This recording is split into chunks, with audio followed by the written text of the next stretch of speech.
Assalomu alaykum hurmatli do'stlar. 2026-yilda vodiyda uyimni asfalt qildirishim kerak. Narxi qanaqa bo'ladi? Asfaltning qalinligi, sifati qanaqa bo'ladi deganlarga video tayyorladik. Oxirigacha ko'ring, foydali bo'ladi. Bu obyektimiz Yozyovon tumani Qoratepa qishlog'ida. Bir kun oldin uylariga kelib maydonlarni o'lchab chiqardik. 200 kvadrat maydoni bor ekan.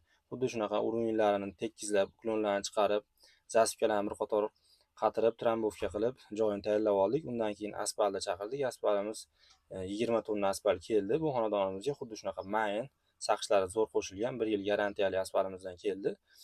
Bosilish jarayonini ko'rishlaring mumkin. Avval xuddi shunaqa oddiy katoy bilan bosiladi.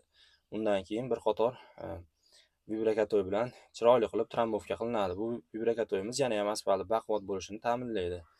Xudo xolasa ekranda nomer qoldirib qo'ydik. Kimga asfalt xizmati kerak bo'lsa telefon qilaverasizlar. Videoni yo'qotib qo'ymaslik uchun kanalimizga a'zo bo'lib qo'ying.